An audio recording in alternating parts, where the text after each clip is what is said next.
Plus two physics revision ക്ലാസ്സിൻ്റെ പുതിയൊരു വീഡിയോയിലേക്ക് എല്ലാവർക്കും സ്വാഗതം.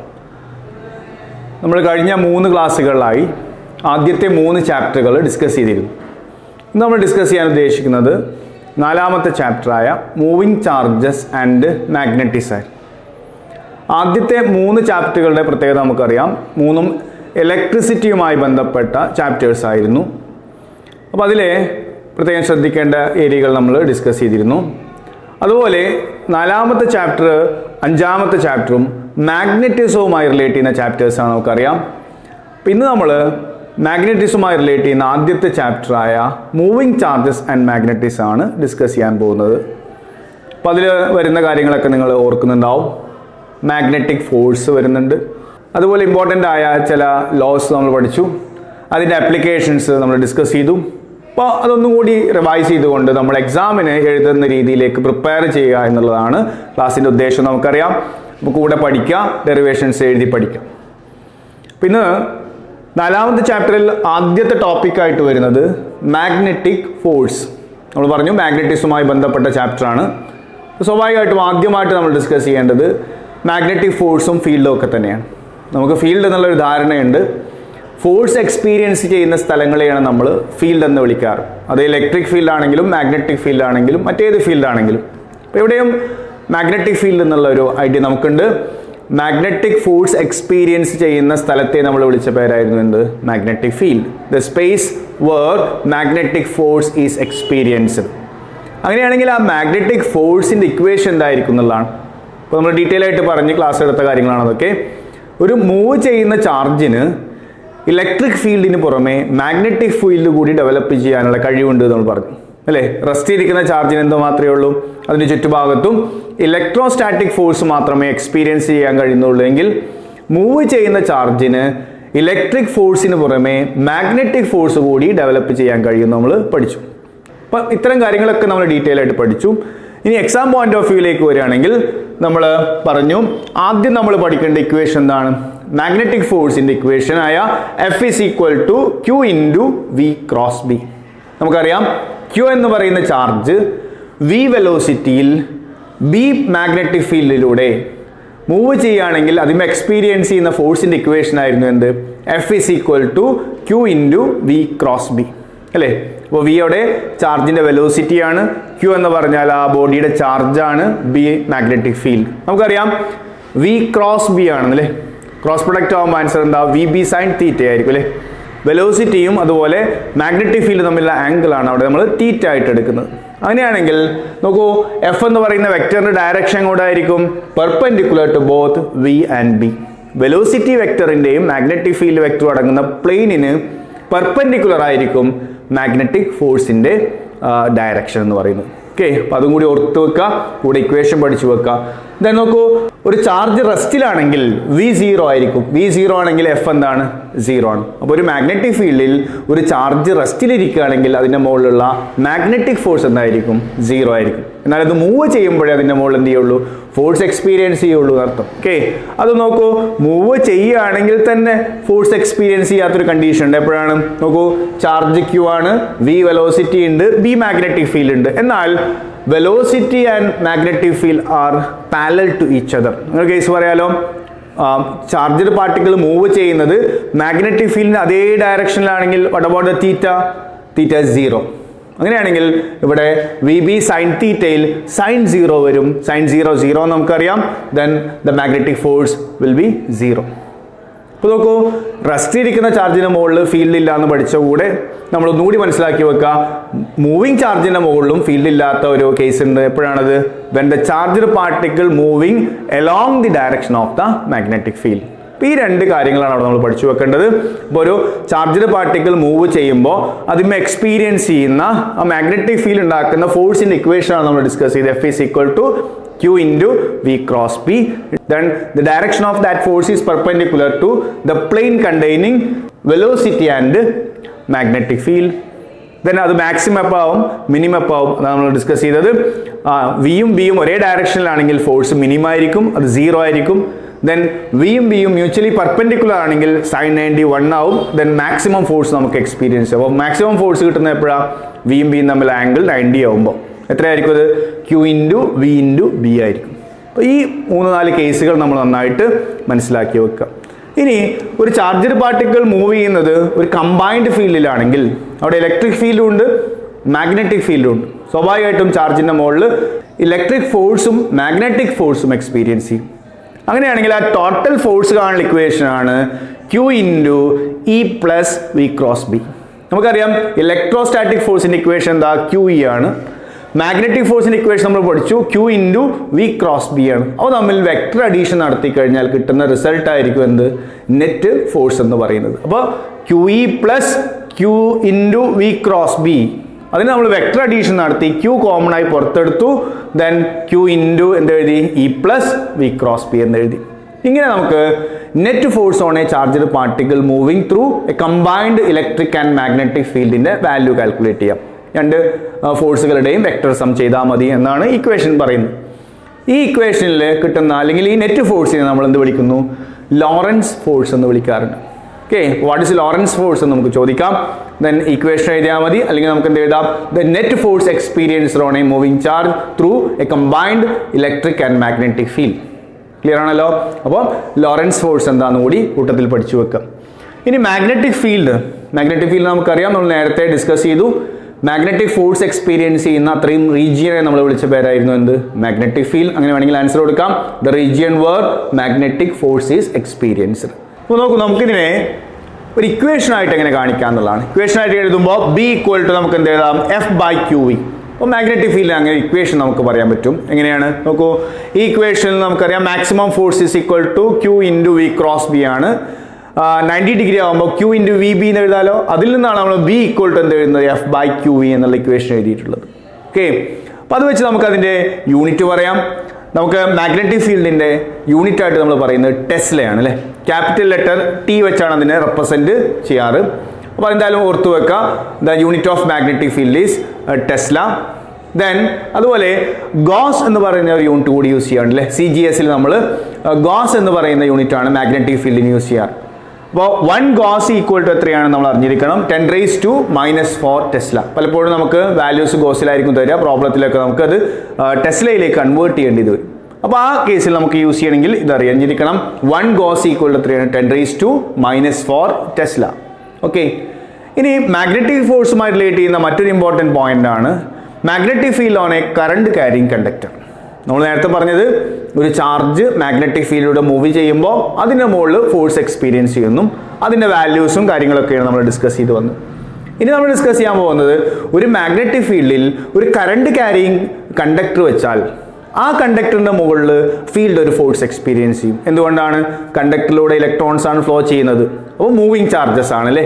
ആ ഓരോ മൂവിങ് ഇലക്ട്രോണിൻ്റെ മുകളിലും ഈ എക്സ്റ്റേണൽ മാഗ്നറ്റിക് ഫീൽഡ് ഒരു ഫോഴ്സ് എക്സ്പീരിയൻസ് ചെയ്യും. എങ്കിൽ ആ ഒരു പെർട്ടിക്കുലർ ലെങ്ത് ഉള്ള കണ്ടക്ടർ അവിടെ വെച്ചിട്ടുണ്ടെങ്കിൽ അതിൻ്റെ മുകളിൽ എക്സ്പീരിയൻസ് ചെയ്യുന്ന നെറ്റ് ഫോഴ്സ് എത്രയാണെന്ന് നമുക്ക് കാൽക്കുലേറ്റ് ചെയ്യണം. അതാണ് magnetic force on A current carrying conductor placed in a magnetic field അല്ലെങ്കിൽ യൂണിഫോം മാഗ്നറ്റിക് ഫീൽഡ്.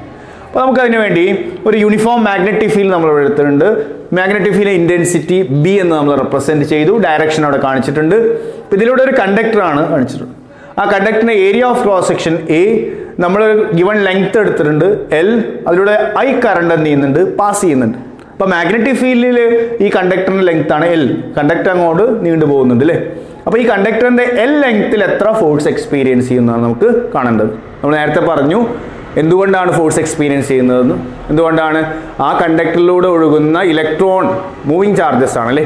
അപ്പോൾ അതിൻ്റെ മുകളിൽ ഉണ്ടാക്കുന്ന ഫോഴ്സാണ് ആ കണ്ടക്ടറിൻ്റെ മുകളിലുള്ള ഫോഴ്സായിട്ട് എക്സ്പീരിയൻസ് ചെയ്യുന്നത്. അപ്പോൾ നമുക്ക് ആദ്യം എന്ത് കാൽക്കുലേറ്റ് ചെയ്യാം? ഒരു ഇലക്ട്രോണിൻ്റെ മുകളിൽ എത്ര ഫോഴ്സ് ഉണ്ടെന്ന് കാൽക്കുലേറ്റ് ചെയ്യാം. എന്നിട്ട് ഒരു ഗിവൺ ടൈമിൽ ഈ L ലെങ്ത്തിനുള്ളിൽ എത്ര ഇലക്ട്രോൺ ഉണ്ടാവും നോക്കിയിട്ട് അത്രയും മൾട്ടിപ്പിൾ ചെയ്താൽ മതി. അപ്പോൾ ആദ്യം നമുക്ക് ഞാൻ സ്മോൾ f എന്ന് എഴുതിയിട്ടുള്ളത് ഫോഴ്സ് ഓൺ 1 ഇലക്ട്രോൺ ആണ്. അപ്പോൾ F ഈസ് ഈക്വൽ ടു എത്രയാണ്? E into V cross B. ഈ എന്താണ്? ആ ഇലക്ട്രോണിൻ്റെ ചാർജ്, ആ ഫ്ലോ ചെയ്യുന്ന ഇലക്ട്രോണിൻ്റെ ചാർജ്. വിക്ക് സഫിക്സ് ആയിട്ട് ഞാൻ D എന്ന് കൊടുത്തിട്ടുണ്ട്. നമ്മൾ കറണ്ട് ഇലക്ട്രിസിറ്റിയിലൊക്കെ പഠിക്കുന്ന ഡ്രിഫ്റ്റ് വെലോസിറ്റിയാണ്. അല്ലെങ്കിൽ സിംപ്ലി നമുക്കത് ഓർമ്മയില്ലെങ്കിൽ ആ ഒരു ഇലക്ട്രോണ് കണ്ടക്ടറിലൂടെ പോകുമ്പോൾ അതിനുണ്ടാവുന്ന വെലോസിറ്റിയെ നമ്മൾ ഡ്രിഫ്റ്റ് വെലോസിറ്റി എന്ന് പറയാം അല്ലേ, ഒരു എക്സ്റ്റേണൽ ഫീൽഡിൻ്റെ സഹായത്തോടു കൂടി. അപ്പോൾ ആ ഡ്രിഫ്റ്റ് വെലോസിറ്റി ഞാൻ V എന്ന് എഴുതിയാൽ മതി, ഞാൻ സഫിക്സ് ആയിട്ട് D കൂടി കൊടുത്തു, VD. അപ്പോൾ നമ്മൾ നേരത്തെ പഠിച്ച ഇക്വേഷൻ തന്നെയാണ് F is equal to Q into V cross B A. F equal to നമ്മൾ എന്ത് എഴുതി, E into V cross B എന്ന് എഴുതി. ഇ എന്ന് പറഞ്ഞാൽ ഇലക്ട്രോണിക് ചാർജ്, വി ഡി എന്ന് പറഞ്ഞാൽ ഓരോ ഇലക്ട്രോണിൻ്റെയും വെലോസിറ്റി. ഇനി അങ്ങനെ ഒരു കണ്ടക്ടർ അവിടെ ഇരിക്കുന്നുണ്ടെങ്കിൽ ആ കണ്ടക്ടറിന് മുകളിൽ എക്സ്പീരിയൻസ് ചെയ്യുന്ന എൽ ലെങ്ത് ഉള്ള കണ്ടക്ടറിന് മുകളിൽ എക്സ്പീരിയൻസ് ചെയ്യുന്ന ഫോഴ്സ് എത്രയെന്ന് കാണെങ്കിൽ ഞാൻ ക്യാപിറ്റൽ എഫ് എന്ന് എഴുതി. അതെന്താണ്, the total force on the conductor. ഇത് total force on one electron. Therefore, the total force on the conductor equal to Q into VD cross B. എന്താണ് Q? ഈ ലെങ്ത്തിൽ അറ്റ് എ ടൈം എത്ര free electrons move ചെയ്യുന്നുണ്ട്? Clear ആണല്ലോ. അതിന്മേൽ അത്രയും charge, ആ ചാർജിലെ ഓരോ ഇലക്ട്രോണിൻ്റെ മുകളിൽ എക്സ്പീരിയൻസ് ചെയ്യുന്ന ഫോഴ്സ് നമ്മൾ അതിൽ കണ്ടെത്തി കഴിഞ്ഞു. ഇനി നമുക്ക് എത്രയാണ് ചാർജ് Q കിട്ടണം അല്ലേ? അപ്പോൾ അതിനുവേണ്ടി നമ്മളൊരു പുതിയ ക്വാണ്ടിറ്റി നമ്മൾ പറഞ്ഞു, സ്മോൾ എൻ. എന്താ small N? Number of free electrons per unit volume. Free electron density എന്ന് നമ്മൾ പറയല്ലേ. എന്താണ്, ഈ കണ്ടക്ടറിൻ്റെ യൂണിറ്റ് വോളിയത്തിൽ എത്ര ഫ്രീ ഇലക്ട്രോൺസ് ഉണ്ട്? അപ്പോൾ യൂണിറ്റ് വോളിയത്തിലുള്ള ഫ്രീ ഇലക്ട്രോൺസ് നമുക്ക് അറിയാമെങ്കിൽ ഈ ലെങ്ത്തിലുള്ള കണ്ടക്ടറിൽ എത്ര ഫ്രീ ഇലക്ട്രോൺസ് ഉണ്ടെന്ന് കാണാം. എങ്ങനെ കാണാം? ആ ലെങ്ത്തുള്ള കണ്ടക്ടറിന് എത്ര വോളിയം ഉണ്ട് നോക്കിയിട്ട് ആ വോളിയം കൊണ്ട് മൾട്ടിപ്ലൈ ചെയ്താൽ മതി. യൂണിറ്റ് വോളിയത്തിലുള്ള ഇലക്ട്രോൺസിൻ്റെ എണ്ണത്തെ ടോട്ടൽ വോളിയം കൊണ്ട് നമ്മൾ മൾട്ടിപ്ലൈ ചെയ്താൽ ടോട്ടൽ ഫ്രീ ഇലക്ട്രോൺസിൻ്റെ എണ്ണം ലഭിക്കും. അങ്ങനെയാണെങ്കിൽ നമുക്ക് നോക്കൂ, ക്യൂവിന് പകരം ഞാൻ സബ്സ്റ്റിറ്റ്യൂട്ട് ചെയ്തത് N A into L. N എന്താണ്? യൂണിറ്റ് വോളിയത്തിലെ ഫ്രീ ഇലക്ട്രോൺസ്. ഞാനിവിടെ ചെറിയൊരു ഭാഗം മാർക്ക് ചെയ്തു, ഇത് യൂണിറ്റ് വോളിയമാണ്, അതിലെ ഫ്രീ ഇലക്ട്രോൺസ് ആണെന്ന് എൻ. ഇങ്ങനെ കുറേ യൂണിറ്റ് വോളിയം ചേർന്നതാണ് ടോട്ടൽ കണ്ടക്ടർ. അങ്ങനെയാണെങ്കിൽ ടോട്ടൽ വോളിയം എത്രയാ? ഏരിയ ഇൻറ്റു ലെങ്ത് അല്ലെ. Area of cross section A കാണിച്ചിട്ടുണ്ട്, ലെങ്ത് എൽ. അപ്പോൾ ആ ഗിവൺ ലെങ്ത്തിൽ വോളിയം എത്രയാണ്? A into L. യൂണിറ്റ് വോളിയത്തിൽ N number of free electrons ഉണ്ടെങ്കിൽ ഇത്രയും വോളിയത്തിൽ എത്ര ഉണ്ടാവും? N into A L. അത്രയും എൻ ആണല്ലേ. അപ്പോൾ അതിന് ചാർജാക്കി മാറ്റണം. അപ്പോൾ ചാർജ് കൊണ്ട് ഗുണിക്കണം അല്ലേ. ഒരു ഇലക്ട്രോൺ എത്ര ചാർജ്? ഇ. അങ്ങനെയാണെങ്കിൽ ഇത്രയും എണ്ണം ചാർജസിന് എത്ര, ഇത്രയും എണ്ണം ഇലക്ട്രോൺസിന് എത്ര ഉണ്ടാവും? N A L into E. Clear ആയിട്ടുണ്ടാവും വിചാരിക്കുന്നു. അപ്പോൾ ഒരു ഇലക്ട്രോണിൻ്റെ charge E. At a time എത്ര ഇലക്ട്രോൺസ് ഉണ്ട്? N into A L. അപ്പോൾ അതിൻ്റെ ചാർജ് എത്രയാ? N into A L into E. നേരത്തെ നമ്മൾ ചെയ്ത V D into B. V D എന്ന് പറഞ്ഞാൽ ഓരോ ഇലക്ട്രോണിൻ്റെയും വെലോസിറ്റിയാണ് അല്ലേ. എല്ലാ ഇലക്ട്രോണുകൾക്കും അതേ വെലോസിറ്റി ആയിരിക്കും. അപ്പോൾ നമ്മളത് വി ഡി എന്ന് തന്നെ കീപ്പ് ചെയ്തു. ഇനി നോക്കൂ, ഇവിടെ ഒരു പുതിയൊരു ക്വാണ്ടിറ്റി നമ്മൾ പഠിച്ചതുണ്ട്. ഏതാണ്? എൻ എ അതുപോലെ വി ഇ. നമ്പർ ഡെൻസിറ്റിയും ഏരിയ ഓഫ് ക്രോസ് സെക്ഷനും ഡ്രിഫ്റ്റ് വെലോസിറ്റിയും ഇലക്ട്രോണിക് ചാർജ് കൂടി മൾട്ടിപ്ലൈ ചെയ്ത് കഴിഞ്ഞാൽ നമുക്കൊരു കണ്ടക്ടറിലൂടെയുള്ള കറണ്ടിൻ്റെ ഇക്വേഷനായിട്ട് ലഭിക്കും. നമ്മൾ നേരത്തെ പഠിച്ചൊരു ഇക്വേഷനാണ്, അല്ലെങ്കിൽ ആ ഭാഗത്ത് നമ്മൾ ഡിസ്കസ് ചെയ്യുന്ന ഒരു ഇക്വേഷനാണ് I is equal to N A V E. അപ്പോൾ ഒരു മെറ്റാലിക് കണ്ടക്ടറിലൂടെയുള്ള കറണ്ട്, നമ്മൾ സാധാരണ കറണ്ടിൻ്റെ ഇക്വേഷൻ പഠിക്കാറ് Q/T എന്നാണ്. അത് വെച്ച് നമ്മൾ ഡിറൈവ് ചെയ്തെടുത്ത, ഡെവലപ്പ് ചെയ്തെടുത്ത മറ്റൊരു ഇക്വേഷൻ ആയിരുന്നു എന്ത്? N A V E. അങ്ങനെ നോക്കൂ, ഇവിടെ എൻ എ വി ഇവിടെ ഉണ്ട്, ഇ ഇവിടെ ഉണ്ട് അല്ലേ. വിക്ക് സഫിക്സ് ആയിട്ട് ഡി ഉണ്ട്, അത് നോക്കട്ടെ. അപ്പോൾ ഈ എൻ എ വിക്ക് പകരം നമുക്ക് ഐ സബ്സ്റ്റിറ്റ്യൂട്ട് ചെയ്താൽ ബാക്കി എന്താണുള്ളത്? എൻ എ വി ഇ പോയാൽ പിന്നെ എൽ ബി എ ഉള്ളൂ അല്ലേ. അപ്പോൾ ഞാൻ എന്ത് ചെയ്തു? ഐ ആദ്യം എഴുതി, ദെൻ ബാക്കി എന്താണുള്ളത്? എൽ ക്രോസ് ബി ആണുള്ളത്. L cross B. അതുകൊണ്ട് ഇക്വേഷൻ എന്തായി മാറി? I into L cross B അല്ലേ. L into I cross B എന്ന് എഴുതാൻ സാധിക്കില്ല. കാരണം എന്താ? ഐ എന്ന് പറയുന്നത് വെക്റ്റർ ക്വാണ്ടിറ്റി അല്ല, കറണ്ട് സ്കാലാർ ക്വാണ്ടിറ്റി നമ്മൾ പഠിച്ചിട്ടുണ്ട്. അങ്ങനെ ഓർത്താലും മതി. അപ്പോൾ നമ്മൾ എന്ത് ചെയ്യുന്നു? Current I into L cross B. L എന്താണ്? Length of the conductor. അതിനൊരു ഡയറക്ഷൻ ഉണ്ട് അല്ലേ. ബി എന്താണ്? Magnetic field. അപ്പോൾ മാഗ്നറ്റിക് ഫീൽഡും ലെങ്ത്തും തമ്മിലുള്ള ആംഗിൾ ആയിട്ടാണ് നമ്മൾ തീറ്റ എടുത്തിട്ടുള്ളത്. അപ്പോൾ അത് എക്സ്പാൻഡ് ചെയ്താൽ എന്ത് കിട്ടും നമുക്ക്? F is equal to I into L B sine theta കിട്ടും. ആ തീറ്റ എന്താ? Angle between the length of the conductor and magnetic ഫീൽഡാണ്. അപ്പോൾ നേരത്തെ പറഞ്ഞ ആ കണ്ടീഷനൊക്കെ ഇവിടെയും ബാധകമാണ്. എന്താണ്? കണ്ടക്ടർ ഇരിക്കുന്നത് മാഗ്നറ്റിക് ഫീൽഡിൻ്റെ അതേ ഡയറക്ഷനിലാണെങ്കിൽ തീറ്റ 0 ആയിരിക്കും, സൈൻ 0 ആയിരിക്കും, ഫോഴ്സ് 0 ആയിരിക്കും. അപ്പോൾ ഒരു കണ്ടക്ടർ മാഗ്നറ്റിക് ഫീൽഡ് എന്ന് വെച്ചു എന്ന് വിചാരിച്ചിട്ട് എപ്പോഴും ഫോഴ്സ് ഉണ്ടാവണമെന്നില്ല. മാഗ്നറ്റിക് ഫീൽഡ് അതേ ഡയറക്ഷനിലാണ് കറണ്ട് ക്യാരിങ് കണ്ടക്ടർ ഇരിക്കുന്നതെങ്കിൽ ഫോഴ്സ് എത്രയാണ്? 0 ആണ്. പെർപെൻഡിക്കുലർ ആയിരിക്കുകയാണെങ്കിൽ മാക്സിമം ആണ്. മാക്സിമം എത്രയായിരിക്കും? ഐ ഇൻറ്റു എൽ ബി ആയിരിക്കും അല്ലേ. സൈൻ 90യുടെ വാല്യൂ 1 ആയതുകൊണ്ട്. ദെൻ ജനറൽ ഇക്വേഷൻ എന്താണ്? F is equal to I into L cross B. Okay. ഇനി ഈ ഫോഴ്സ് എങ്ങോട്ടായിരിക്കും? നമുക്കറിയാം എൽ ക്രോസ് ബി ആയതുകൊണ്ട് the direction of force is perpendicular to the plane containing L and B. Length of the കണ്ടക്ടറും magnetic field അടങ്ങുന്ന ഒരു plain ഉണ്ടായിരിക്കും. ഇപ്പോൾ ഈ ബോഡിയാണ് ഞാൻ വരച്ചിട്ടുള്ളത്. ഈ ബോർഡാണ് ആ പ്ലെയിൻ. ഈ ബോർഡിന് പെർപെൻഡിക്കുലർ ആയിരിക്കും എന്ത്? മാഗ്നറ്റിക് ഫോഴ്സ് ആയ എഫിൻ്റെ ഡയറക്ഷൻ. അത് കാണാനുള്ള റൂളായിട്ടാണ് നമ്മൾ എന്ത് പഠിച്ചിരുന്നത്? Fleming's left hand rule. എങ്ങനെയായിരുന്നു ഫ്ലെമിങ്സ് ലെഫ്റ്റ് ഹാൻഡ് റൂൾ നമ്മൾ ഡിസ്കസ് ചെയ്തത്? ലെഫ്റ്റ് ഹാൻഡിൻ്റെ four finger, middle finger, thumb എന്നിവ മ്യൂച്വലി പെർപെൻഡിക്കുലർ ആയിട്ട് പിടിക്കുക. പരസ്പരം ലംബമായിരിക്കുന്ന രീതിയിൽ, പരസ്പരം 90 ഡിഗ്രി ആവുന്ന രീതിയിൽ പിടിക്കുക. പിടിക്കുമ്പോൾ എങ്ങനെയായിരിക്കണം? ഫോർ ഫിംഗർ എങ്ങോട്ട് പിടിക്കണം? ഫീൽഡിൻ്റെ ഡയറക്ഷനിലേക്ക്, അല്ലെ? ഫീൽഡ് എങ്ങോട്ടാണ്? അങ്ങോട്ട് ഫോർ ഫിംഗർ. നോക്കൂ, മിഡിൽ ഫിംഗർ എങ്ങോട്ട്? മിഡിൽ ഫിംഗർ എന്ന് പറയുന്നത് ആ കണ്ടക്ടറിലൂടെ കറണ്ട് പോകുന്ന ഡയറക്ഷനിൽ നമ്മൾ പിടിക്കണം. എങ്കിൽ ഈ തമ്പ് എങ്ങോട്ടാണോ പോയിന്റ് ചെയ്യുന്നത് അങ്ങോട്ടായിരിക്കും ഫോഴ്സ്. ഇതിൻ്റെ അർത്ഥം നോക്കൂ, ഇവിടെ മാഗ്നറ്റിക് ഫീൽഡ് മുകളിലേക്കാണ്, കറണ്ട് പോകുന്നത് റൈറ്റ് സൈഡിലേക്കാണ്. തമ്പ് എങ്ങോട്ടാ? ഔട്ട്വേർഡ് ആണ്. അങ്ങനെയാണെങ്കിൽ ഈ കണ്ടക്ടറിന് മുകളിൽ ഈ മാഗ്നറ്റിക് ഫീൽഡ് ഉണ്ടാക്കുന്ന ഫോഴ്സ് എങ്ങോട്ടായിരിക്കും? ഔട്ട്വേർഡ് ആയിരിക്കും. ഇനി ഫീൽഡ് താഴേക്കായിരുന്നു, അപ്പോൾ ഫീൽഡ് താഴേക്ക്, അല്ലേ? ഫീൽഡ് താഴേക്കാണ്, താഴേക്ക്. അപ്പോൾ മിഡിൽ ഫിംഗർ അങ്ങോട്ട് നിൽക്കുന്നത്, തമ്പ് ഉള്ളിലേക്കാണ്, അല്ലേ? അപ്പോൾ ഫീൽഡിന് ഡയറക്ഷൻ മാറിയാൽ ഫോഴ്സിൻ്റെ ഡയറക്ഷൻ മാറും. അതുപോലെ നമുക്ക് ഒരു ഗിവൺ കറണ്ട് ക്യാരിങ് കണ്ടക്ടറിൻ്റെ മുകളിൽ ഒരു മാഗ്നറ്റിക് ഫീൽഡ് അപ്ലൈ ചെയ്യുന്ന ഫോഴ്സിൻ്റെ ഡയറക്ഷൻ കാണാൻ വേണ്ടി നമ്മൾ യൂസ് ചെയ്യുന്ന ഒരു റൂളാണെന്ത്? Fleming's left hand rule. അപ്പോൾ എങ്ങനെ പറയാം? Stretch the four finger, middle finger and thumb of the left hand in mutually perpendicular directions such that forefinger pointed along the direction of the magnetic field and the middle finger is along the direction of the current flowing through the conductor. Then the thumb indicates, the direction of thumb indicates the direction of magnetic force. മനസ്സിലാണ്ടാവും വിചാരിക്കുന്നു. നമ്മൾ കൈ ഇങ്ങനെ പിടിച്ചു കഴിഞ്ഞാൽ എങ്ങനെ പിടിക്കുക മാത്രമല്ല, four finger എന്തിൻ്റെ ഡയറക്ഷനിൽ പിടിക്കണം? മാഗ്നറ്റിക് ഫീൽഡിൻ്റെ ഡയറക്ഷനിൽ പിടിക്കണം. ദെൻ മിഡിൽ ഫിംഗർ എങ്ങോട്ട് പിടിക്കണം? കണ്ടക്ടറിലൂടെ കറണ്ട് പോകുന്ന ഡയറക്ഷനിൽ പിടിക്കണം. ആ രണ്ട് രീതിയിൽ നമ്മൾ പിടിച്ചു കഴിഞ്ഞാൽ തമ്പ് എങ്ങോട്ടാണോ പോയിന്റ് ചെയ്യുന്നത് അങ്ങോട്ടാണ് എന്ത് ചെയ്യുന്നത്? അതിനുമുള്ള ഫോഴ്സ് എക്സ്പീരിയൻസ് ചെയ്യുന്നതെന്ന്. അപ്പോൾ അത് നമ്മൾ വായിച്ച് പഠിക്കാം. ഒന്നുകൂടി ഞാൻ പറയാം. Stretch the forefinger, middle finger and thumb of the left hand in mutually perpendicular directions such that forefinger is along the direction of magnetic field, middle finger is along the direction of the current passing through the conductor, then the thumb indicates the direction of magnetic force on the conductor. ഇതാണ് നമ്മൾ ഈ ചാപ്റ്ററിൽ ആദ്യം പഠിച്ച കാര്യങ്ങൾ. എല്ലാം എന്തുമായി base ചെയ്തിട്ടുള്ളതാണ്? Magnetic force. അപ്പോൾ ആ ഓരോ ആൻസർ നമ്മൾ പഠിച്ചു വെക്കുക. First of all, magnetic force on a moving charge in a magnetic field F is equal to Q into E cross B. Its direction is perpendicular to field and velocity. Its maximum when field and velocity are mutually perpendicular, and its minimum or zero when the charged particle moving along the direction of magnetic field.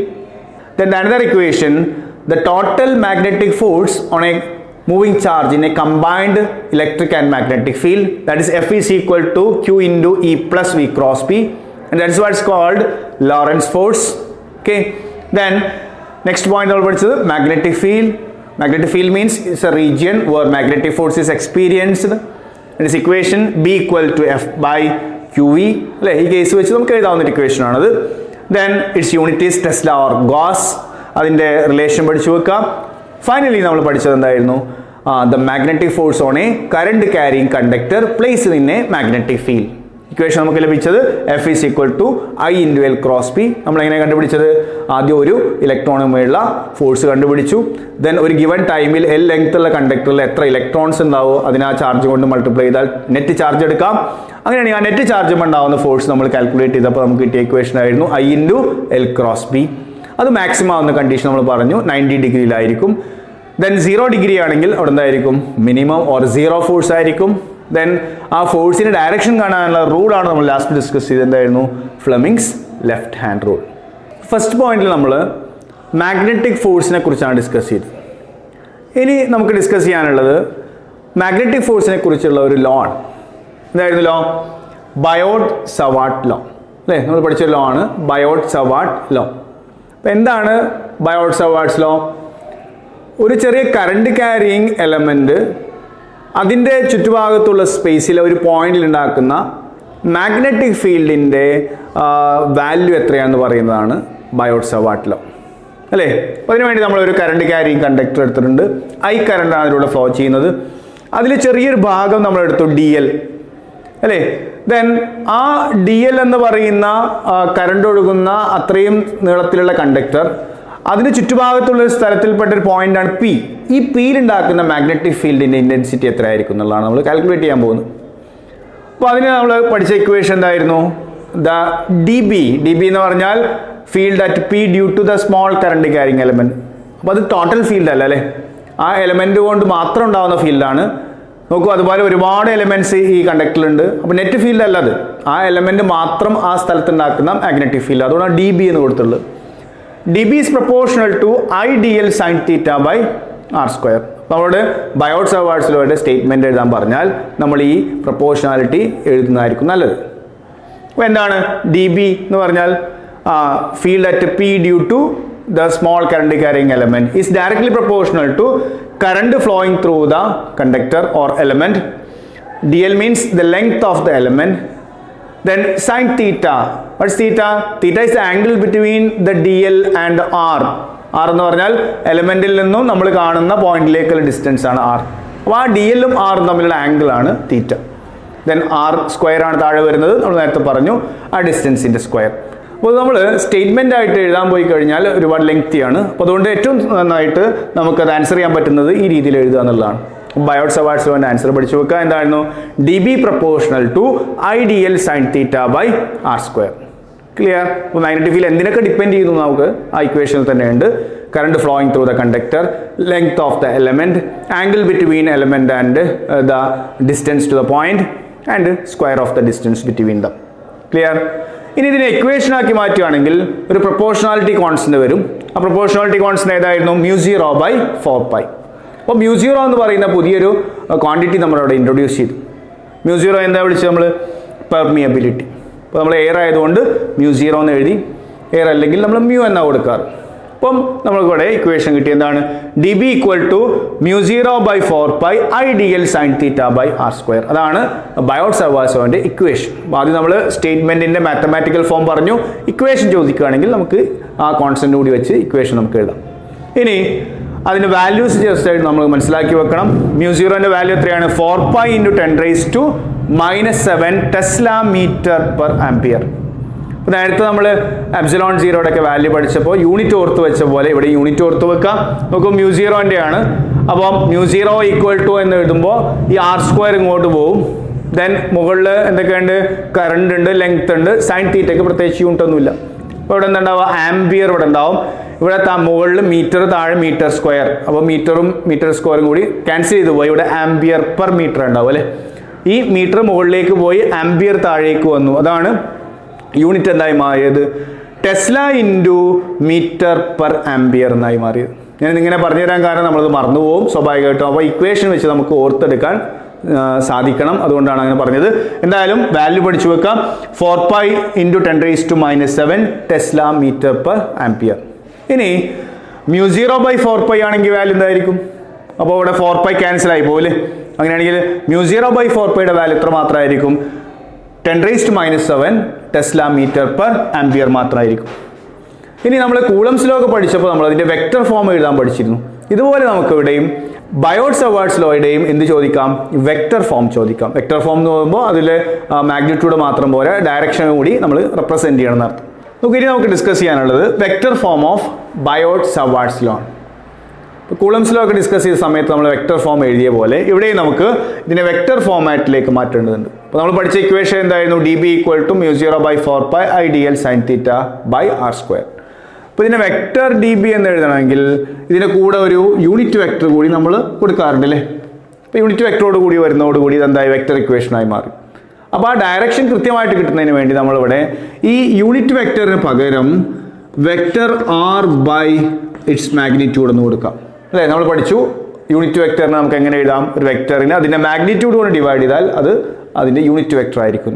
അപ്പോൾ ആ vector unit vector ആറിന് പകരം നമുക്ക് ഇങ്ങനെ represent ചെയ്യാം. അപ്പോൾ നോക്കൂ, ഇവിടെ I D L sine theta into R വന്നു അല്ലേ. അപ്പോൾ ഡി എൽ ആർ സൈൻ തീറ്റയെ നമുക്ക് ഡി എൽ ക്രോസ് ആർ എന്ന് എഴുതാം. എ ബി സൈൻ തീറ്റയെ നമ്മൾ എ ക്രോസ് ബി എന്ന് എഴുതുന്ന പോലെ.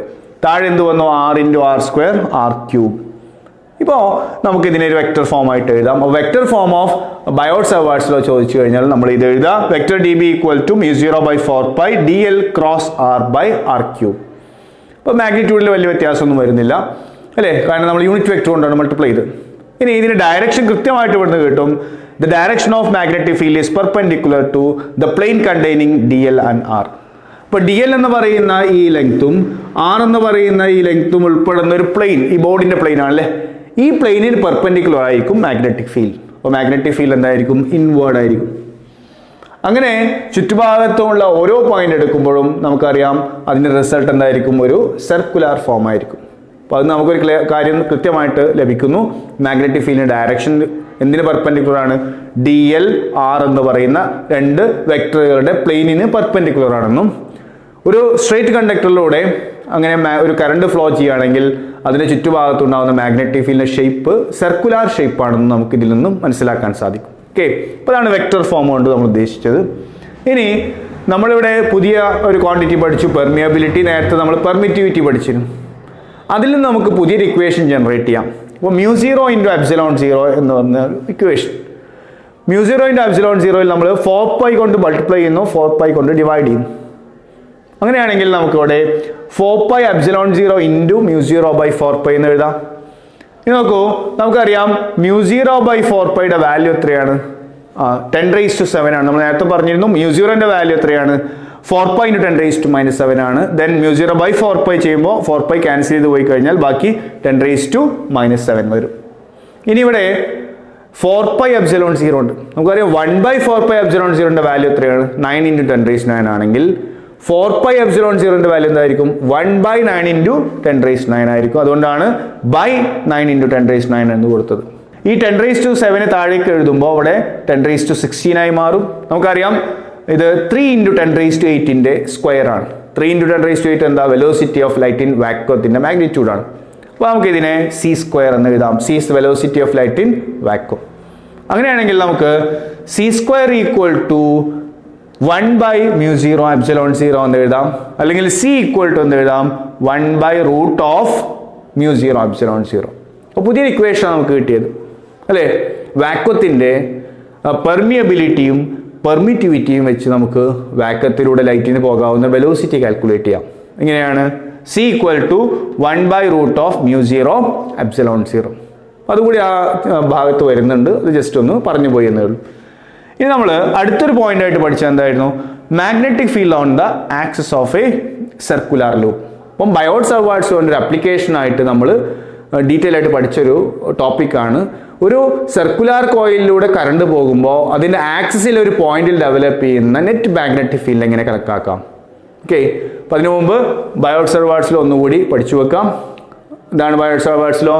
The magnetic field due to small current carrying element dB is proportional to ideal sin theta by r². അതിന് ഇക്വേഷൻ ആക്കി എഴുതുമ്പോൾ dB is equal to μ0/4π ideal sin theta by r². Vector form എഴുതുമ്പോൾ μ0/4π dl cross r/r³. അപ്പോൾ ഇതിൽ നമുക്ക് direction കൂടി പറയാം. നമ്മൾ നേരത്തെ ഡിസ്കസ് ചെയ്തു.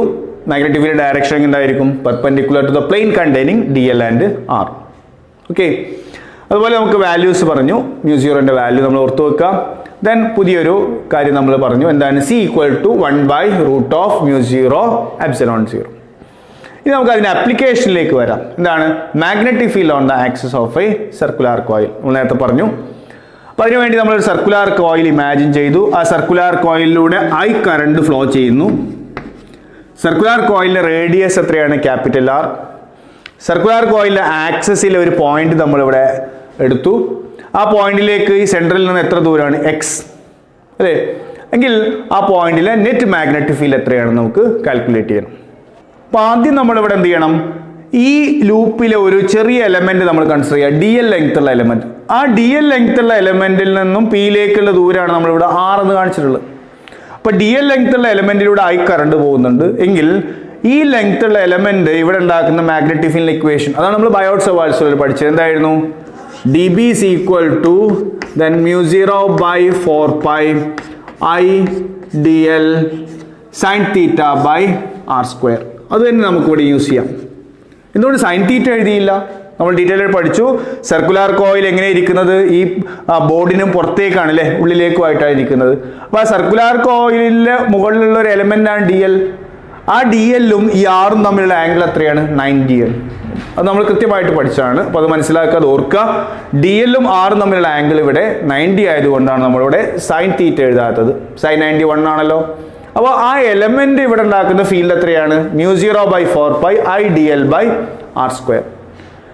ഇനി ആ എലമെന്റ് ഉണ്ടാക്കുന്ന ഫീൽഡിൽ നമ്മൾ ഡി ബി എന്ന് കാണിച്ചിരുന്നു അല്ലേ. ഈ ഡി ബിയെ നമ്മൾ രണ്ടായിട്ട് സ്പ്ലിറ്റ് ചെയ്തു. നോക്കൂ, ഇവിടെ ഒരു ആംഗിൾ നമ്മൾ കൺസിഡർ ചെയ്തിട്ടുണ്ട്. എന്താണ്? ഈ സ്മോൾ ആറും ക്യാപിറ്റൽ ആറും തമ്മിലുള്ള ആംഗിൾ എത്രയാണ്? തീറ്റ. എന്താ capital R? Radius of the loop. R is the distance from the element to the point. ആ ആംഗിളാണ് തീറ്റ. ആ തീറ്റ അവിടെ വരുന്നെങ്കിൽ നമുക്കറിയാം ഇവിടെയും തീറ്റ വരും.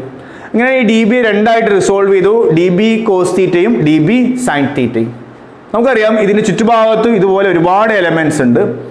അതിൻ്റെ എല്ലാം കൂടി ഈ പെർപെൻഡിക്കുലർ കമ്പോണൻ്റ് ആയ ഡി ബി സൈൻ തീറ്റകൾ പരസ്പരം എന്ത് ചെയ്യും? ക്യാൻസൽ ചെയ്യപ്പെടും അല്ലേ. അങ്ങനെയാണെങ്കിൽ net field at this point എന്തായിരിക്കും? ഡി ബി കോസ് തീറ്റയുടെ സം ആയിരിക്കും. അപ്പോൾ ഓരോ എലമെന്റും ഈ പോയിന്റിൽ ഉണ്ടാക്കുന്ന ആ ഡി ബി എന്ന് പറയുന്ന മാഗ്നറ്റിക് ഫീൽഡിന്റെ കോസ് കമ്പോണൻസ് ആഡ് ചെയ്ത് കഴിഞ്ഞാൽ നമുക്ക് നെറ്റ് മാഗ്നറ്റിക് ഫീൽഡ് കാൽക്കുലേറ്റ് ചെയ്യാം. അതുകൊണ്ടാണ് നമ്മൾ എഴുതിയത് ബി ഈക്വൽ ടു, നമ്മൾ പഠിച്ചത് എന്തായിരുന്നു? B equal to sigma into D B cos theta. അപ്പോൾ ഓരോ എലമെന്റ് ഉണ്ടാക്കുന്ന മാഗ്നറ്റിക് ഫീൽഡിന്റെ കോസ് കമ്പോണന്റുകൾ സം ചെയ്ത് കഴിഞ്ഞാൽ റിസൾട്ടന്റ് മാഗ്നറ്റിക് ഫീൽഡ് കാണാം. അപ്പോൾ ഇത് നമുക്ക് ഈസി ആയിട്ട് സബ്സ്റ്റിറ്റ്യൂട്ട് ചെയ്യാം. നമ്മൾ ഡി ബിയുടെ വാല്യൂ ആദ്യം നമ്മൾ കണ്ടുപിടിച്ച് വെച്ചിട്ടുണ്ട്. അപ്പോൾ നമുക്ക് എന്ത് ചെയ്യാം? സിഗ്മ എന്തെഴുതാം നോക്കൂ, μ0/4π then IdL/r². ദെൻ പിന്നെ വരുന്നത് കോസ് തീറ്റയാണ് അല്ലേ, IdL/r². കോസ് തീറ്റ എന്ന് പറഞ്ഞാൽ നോക്കൂ, ഈ ട്രയാങ്കിൾ നമ്മൾ എടുക്കുകയാണെങ്കിൽ cos theta equal to adjacent side by hypotenuse. Adjacent side ഏതാ? Capital R. ഹൈപ്പോട്ടനസ് ഏതാണ്? Small R. അങ്ങനെയാണെങ്കിൽ ഈ ഇക്വേഷൻ ആയി മാറും. ഇവിടെ കോസ് തീറ്റയ്ക്ക് പകരം capital R by small R ആയി മാറും. അപ്പോൾ നമ്മൾ രണ്ട് സബ്സ്റ്റിറ്റ്യൂഷൻ നടത്തി. ഡി ബിയുടെ വാല്യൂ സബ്സ്റ്റിറ്റ്യൂട്ട് ചെയ്തു, കോസ് തീറ്റ വാല്യൂ സബ്സ്റ്റിറ്റ്യൂട്ട് ചെയ്തു. ഇനി നോക്കൂ, ഇതിൽ μ0I capital R by 4π r³ ഇതൊക്കെ കോൺസ്റ്റന്റ് അല്ലേ. സം ചെയ്യേണ്ടത് എന്തിനാണ്? ഡി എൽ ആണ്. എന്താ ഡി എൽ? ഈ ലൂപ്പിലെ ഒരു ചെറിയ ലെങ്ത് ആണെന്ത്? D L. അതിനെ സം ചെയ്ത് കഴിഞ്ഞാൽ എന്താ കിട്ടുക? ആ ലൂപ്പിന്റെ ടോട്ടൽ ലെങ്ത് കിട്ടും. ലൂപ്പിന്റെ ടോട്ടൽ ലെങ്ത് എന്ന് പറഞ്ഞാൽ ആ സർക്കിളിലെ സർക്കംഫറൻസ് ആണ്. നമുക്കറിയാതെ എത്രയാണ്? 2πr ആണ്. അങ്ങനെ ഈ ഇക്വേഷൻ എന്തായി മാറും? μ0/4π I ഈ ഡി എല്ലിനെ ഈ സമ്മേഷൻ നടത്തി കഴിഞ്ഞാൽ അവിടെ എന്ത് കിട്ടും നമുക്ക്? 2πr. ഇവിടെ ഒരു ആറും കൂടി ഉണ്ട് അല്ലേ. അപ്പോൾ 2π എന്ത് കിട്ടി? അവിടെ r². ഇപ്പോൾ 2πr² ബൈ എന്ത് കിട്ടി? r² ഇൻറ്റു r³ ഇങ്ങനെയായി മാറി. ഇനി നോക്കൂ, ഇവിടെ ഇക്വേഷനിൽ 2π ഉണ്ട്, താഴെ 4π ഉണ്ട്. റിസൾട്ട് 2 ആയി മാറില്ലേ. പൈ ക്യാൻസൽ ചെയ്തു. 2/4 അവിടെ 2 ആയി. അപ്പോൾ ഇക്വേഷൻ എന്തായി മാറി? That's equal to μ0I r² by 2 into r³ ആണ് വരേണ്ടത്. നമുക്കറിയാം ഈ റൈറ്റ് ആംഗിൾ ട്രയാംഗിളിൻ്റെ ഹൈപ്പോട്ടനസ് ആണെന്ത്? Small R. അപ്പോൾ സ്മോൾ r² ഈക്വൽ ടു എത്രയാണ് നമുക്കറിയാം? ക്യാപിറ്റൽ r² പ്ലസ് x² ആണെന്നറിയാം അല്ലേ. Small r² equal to capital r² plus x². അങ്ങനെയാണെങ്കിൽ ഇതിനെ റൂട്ട് എടുക്കണം. ഇപ്പോൾ റൂട്ട് എടുക്കുമ്പോൾ ഇവിടെ എത്ര വരും? 1/2. ഇതിനെ ക്യൂബ് ചെയ്താൽ ആ ക്യൂബ് എവിടെയും വരും. അപ്പോൾ r³ വാല്യൂ എത്രയെന്ന് നമുക്ക് അറിയാം. എത്രയാണ് അപ്പോൾ കിട്ടുന്നത്? r² plus x² all raise to 3/2.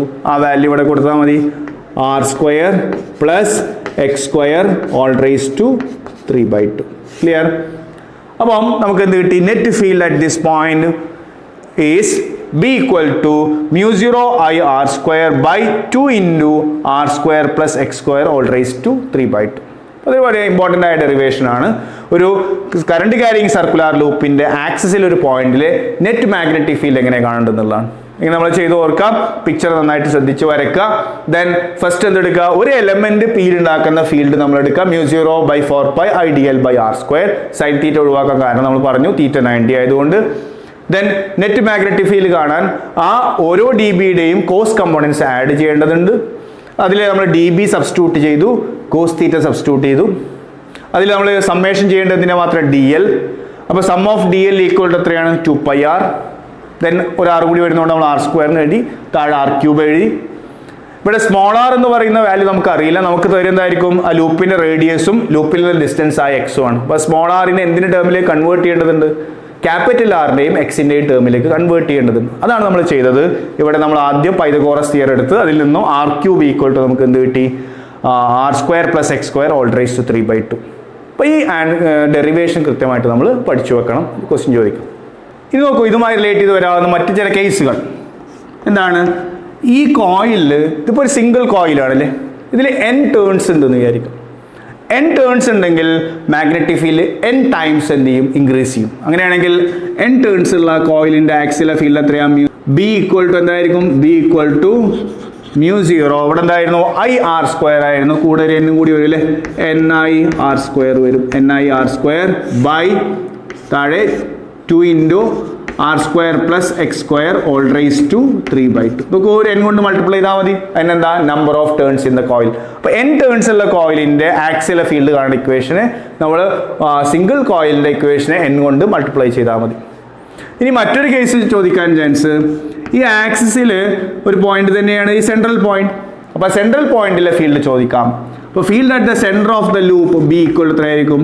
എക്സിൻ്റെ വാല്യൂ 0 ആയിരിക്കും. എന്താ എക്സ് എന്ന് പറഞ്ഞാൽ സെൻട്രൽ പോയിന്റിൽ നിന്നും നമുക്ക് ഫീൽഡ് കാണേണ്ട പോയിന്റിലേക്കുള്ള ദൂരമാണ്. അപ്പോൾ ഫീൽഡ് നമ്മൾ കാണുന്നത് സെൻറ്ററിൽ തന്നെയാണെങ്കിൽ എക്സിൻ്റെ വാല്യൂ എത്രയാണ്? 0 ആണ് അല്ലേ. അങ്ങനെയാണെങ്കിൽ ആൻസർ എന്തായി മാറി? ഇത് 0 ആവുന്നതോടുകൂടി മുകളിലുള്ള ആൻസർ എന്ത് തന്നെയായിരിക്കും?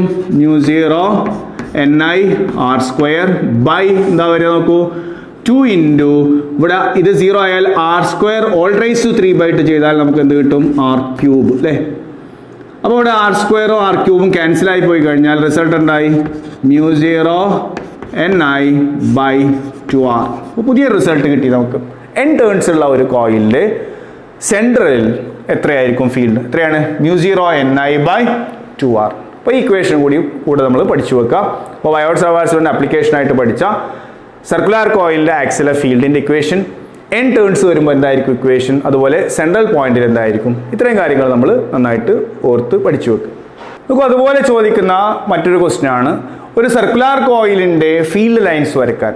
ഒരു കറണ്ട് ക്യാരിങ് സർക്കുലർ കോയിലിന്റെ ഫീൽഡ് ലൈൻസ് വരയ്ക്കാൻ പറഞ്ഞാൽ നമുക്കറിയാം ഫീൽഡ് അതിന്റെ ആക്സിലൂടെയാണ് പാസ് ചെയ്യുന്നത്. അപ്പോൾ ഇതാണ് ഇവിടെ സർക്കുലർ കോയിലായിട്ട് കാണിച്ചിട്ടുള്ളത്. ഇതിലൂടെ കറണ്ട് പോകുന്നു, കറണ്ട് ഫ്ലോ ചെയ്യുന്നു. അപ്പോൾ ഇതിന് ആക്സിസിലൂടെ ഒരു ഫീൽഡ് ഉണ്ടാവും.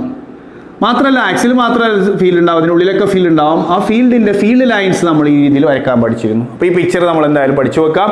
എന്താണത്? Magnetic field in A current carrying circular loop. അങ്ങനെ ചോദിച്ചു കഴിഞ്ഞാൽ നമ്മൾ ഈ പിക്ചറാണ് വരയ്ക്കേണ്ടത്.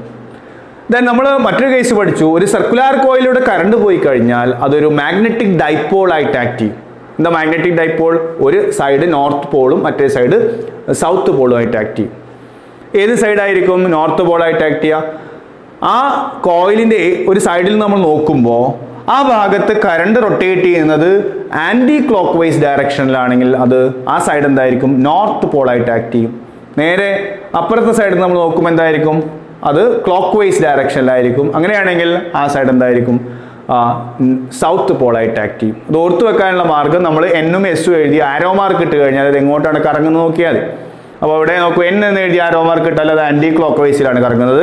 എസ് എന്ന് പറഞ്ഞ ആരോ മാർക്ക് ഇട്ടാൽ ക്ലോക്ക് വൈസിലാണ്. അത് ഓർത്തു വെക്കാനുള്ള ഒരു മാർഗ്ഗമാണ്. അപ്പോൾ ഒരു സർക്കുലർ കോയിലിൻ്റെ ഒരു ഫേസിൽ ക്ലോക്ക് വൈസിലാണ് കറണ്ട് ഒഴുകുന്നതെങ്കിൽ അത് സൗത്ത് പോളായിട്ട് ആക്ട് ചെയ്യും. ആൻറ്റി ക്ലോക്ക് വൈസ് ആയിട്ട് കറണ്ട് ഒഴുകുന്ന ഓപ്പോസിറ്റ് സൈഡ് എന്തായിട്ട് ആക്ട് ചെയ്യും? നോർത്ത് പോളായിട്ട് ആക്ട് ചെയ്യും. അങ്ങനെയാണെങ്കിൽ ഒരു കറണ്ട് ക്യാരിങ് സർക്കുലർ കോയിൽ ഒരു ഡൈപോൾ ആണെന്ന് നമുക്ക് പറയാൻ സാധിക്കും. അപ്പോൾ ഇത്രയാണ് ഇതിൻ്റെ ആപ്ലിക്കേഷനുമായി റിലേറ്റ് ചെയ്ത് ചോദിക്കാവുന്നത്. ആ ഡെറിവേഷൻ പഠിച്ചു വെക്കുക, സ്പെഷ്യൽ കേസുകൾ മനസ്സിലാക്കി വെക്കുക, ഫീൽഡ് ലൈൻസ് വരയ്ക്കാൻ പഠിക്കുക. ദെൻ അതൊരു ഡൈപോൾ ആകുമ്പോൾ ഏതൊക്കെ ഫേസുകളാണ് നോർത്തും സൗത്തും ആയിട്ട് ആക്ട് ചെയ്യുക, ഇത്തരം കാര്യങ്ങൾ നമ്മൾ ഇതുമായി റിലേറ്റ് ചെയ്ത് പഠിച്ചു വെക്കുക. ഓക്കെ, ഇനി നമുക്ക് ഡിസ്കസ് ചെയ്യാനുള്ള എന്താണ്? Ampere's circuital law. അപ്പോൾ നമ്മൾ ബയോട്ട് സവാർട്സ് ലോ പഠിച്ചു. അതുപോലെ മാഗ്നറ്റിക് ഫീൽഡുമായി റിലേറ്റ് ചെയ്യുന്ന മറ്റൊരു ഇമ്പോർട്ടൻറ്റ് ലോ ആയിരുന്നു എന്ത്? Ampere's circuital law. എന്തായിരുന്നു നമ്മൾ പഠിച്ചത്? ഒരു സർക്കുലർ ലൂപ്പ് എടുത്തു അല്ലേ, ആ സർക്കുലർ ലൂപ്പിലൂടെ പാസ് ചെയ്യുന്ന അല്ലെങ്കിൽ നമ്മൾ ആ ബൗണ്ടറിയുടെ പാസ് ചെയ്യുന്ന മാഗ്നറ്റിക് ഫീൽഡ് ലൈൻസിൻ്റെ ക്ലോസ്ഡ് ഇൻ്റഗ്രൽ എന്തിന് ഈക്വലായിരിക്കും? അതിനുള്ളിലുള്ള കറണ്ടിൻ്റെ μ0 ടൈംസിന് ഈക്വലായിരിക്കും. അതാണ് നമ്മൾ എന്ത് പഠിച്ചത്? Closed integral B.dl equal to μ0 ആയി. ഡീറ്റെയിൽ ആയിട്ട് പറഞ്ഞത് അതിലേക്ക് നമ്മൾ പോകണ്ട. അപ്പോൾ തൽക്കാലം നമുക്ക് എക്സാം പോയിന്റ് ഓഫ് വ്യൂവിൽ എന്താണ് ഇക്വേഷൻ മാത്രം പഠിച്ചു വെക്കാം. അപ്പോൾ നമുക്ക് ആംപിയർ സർക്യൂട്ട് എല്ലാം ചോദിച്ചു കഴിഞ്ഞാൽ ഇക്വേഷൻ എഴുതാം. അല്ലെങ്കിൽ നമുക്ക് എന്ത് പറയാം, the magnetic field around a closed loop അല്ലെങ്കിൽ the line integral of magnetic field around a closed loop is equal to μ0 times the net current enclosed by the loop. Clear ആണല്ലോ. അല്ലെങ്കിൽ നമ്മൾ എന്ത് ചെയ്യാം, ഈ ഇക്വേഷൻ എഴുതാം, integral closed integral B dot D L equal to μ0I. അപ്പോൾ സ്റ്റേറ്റ്മെന്റിന് പകരം നമുക്ക് ഇക്വേഷൻ എഴുതാം. അപ്പം ആംപിയർ സർക്യൂട്ട് എല്ലാം സ്റ്റേറ്റ്മെന്റും ഇക്വേഷനും അതിലൂടെ നമുക്ക് എഴുതാം. ഇനി അത് വെച്ചുള്ള 3 ആപ്ലിക്കേഷനാണ് നമുക്ക് പഠിക്കാനുണ്ടായിരുന്നത്. അതിലൊന്നാണെന്ത്, magnetic field due to straight current carrying conductor. ഒരു കണ്ടക്ടറിലൂടെ, ഒരു സ്ട്രെയിറ്റ് കണ്ടക്ടറിലൂടെ I കറണ്ട് പോകുന്നുവെങ്കിൽ അതിൽ നിന്നും R ഡിസ്റ്റൻസ് അകലെയുള്ള ഒരു പോയിന്റ് നമ്മൾ എടുത്തു കഴിഞ്ഞാൽ അവിടെയുള്ള മാഗ്നറ്റിക് ഫീൽഡ് എത്രയായിരിക്കും. അപ്പോൾ അതിനുവേണ്ടി നമ്മൾ ഒരു സ്ട്രെയിറ്റ് കണ്ടക്ടർ ഇമാജിൻ ചെയ്തു, അതിലൂടെ I കറണ്ട് പാസ് ചെയ്യുന്നു, അതിൽ നിന്നും R ഡിസ്റ്റൻസ് അകലെയുള്ള ഒരു പോയിന്റ് നമ്മൾ ഇവിടെ എടുത്തു, നമ്മളിവിടെ ഒരു ക്ലോസ്ഡ് ലൂപ്പ് ഇമാജിൻ ചെയ്തു. ഇതിലൂടെ പാസ് ചെയ്യുന്നത് നമുക്ക് ഫീൽഡ് കാണേണ്ട പോയിന്റിലൂടെ പാസ് ചെയ്യുന്ന ഒരു ക്ലോസ്ഡ് ലൂപ്പ് ഇമാജിൻ ചെയ്തു. അത്തരം ക്ലോസ്ഡ് ലൂപ്പുകളെ നമ്മൾ ആംപീരിയൻ ലൂപ്പ് എന്നാണ് വിളിച്ചിരുന്നത് അല്ലേ.